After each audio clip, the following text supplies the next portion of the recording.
Hi guys, Darren here. So I'm sure a lot of you are getting different advice from people about how you can live your life during this pandemic. I'm sure they're all good advice, like drink more water, exercise more, make some Chinese soup. And I'm sure they're great advice, but what I'm saying is, what if you just can't be bothered, like really just cannot be bothered? Because human brains are stupid, we're lazy. Okay, we don't always look into the long term and do things that are necessarily good for us in the long term. So I'm here to give you guys tips, and this is the first of many, as to how you can start installing good habits without using willpower. Because using your willpower is not sustainable. We are all mentally weaker than we think we are. Anyway, here's the first tip. Set a goal. Easy enough. You can start right now. What do you want to do? Say exercise, for example. You know you're supposed to exercise. You can do running. That's accessible to everyone. Maybe you want to do a 5K in 30 minutes. Ultimately, that's your goal. Okay? You don't have to set a time frame. You just have to set that goal. Because, as management guru Peter Drucker said, what gets measured gets managed. So what that means is, you want to do gradual exposure in psychology. You want to start small. You don't go out there and run 5K on the first day. You do what you can. You do whatever you can tolerate, okay? Because we're trying to build up your tolerance for this good habit. So you go out there, you do 50 meters, you do 100 meters, but you make sure you do it every day. Next week, you add a little more. Next week, you add a little more. And then eventually, when you get to 5K in 30 minutes, you can celebrate and feel good about yourself. Good luck. Do you read? Well, I love to read, and while I'm spending more time at home because of the pandemic, I get to revisit some of my classics, and I'm going to share with you some of these titles that I have with me today. The first is The Alchemist.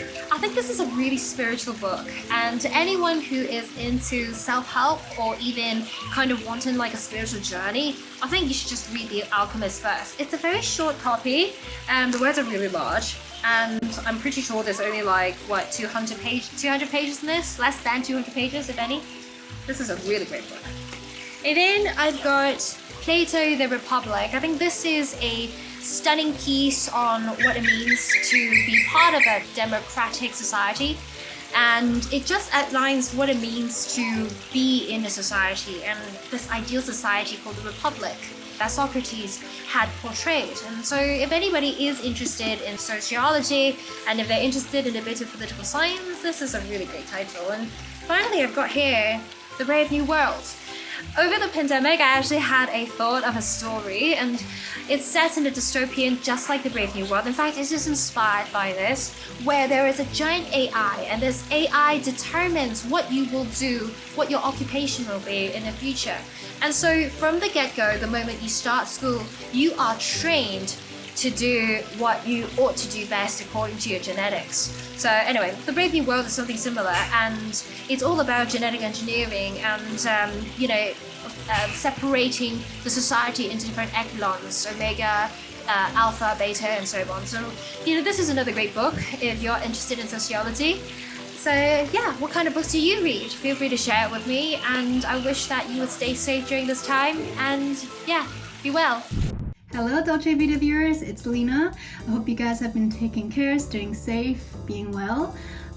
This pandemic, right? I'm pretty sure everyone has been experiencing pandemic fatigue, as have I. And something that I find helps is being more mindful and being grateful for the little things in life. It sounds like a cliche, but for example, like this fifth wave has affected a lot of people, but for me personally, it has affected me going back home to see my family. So I had planned to go home since I haven't seen them in 3 years, but the fifth wave happened, and so I have been stuck here. But at the same time, I am grateful that they are safe, they are well and healthy, and as am I, and not everyone can say that, so I am thankful for that.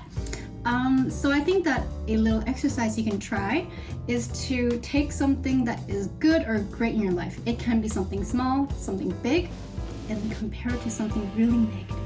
But try to make that thing as little in your head as possible, and just try to minimize how bad it is.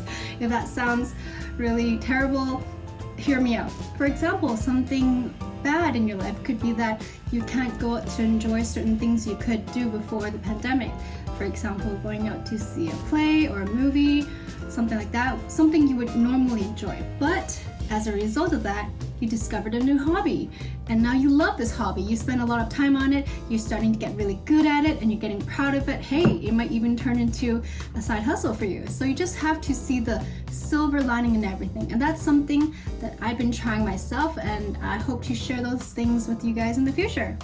In the meantime, hope you guys take care, stay safe, be well.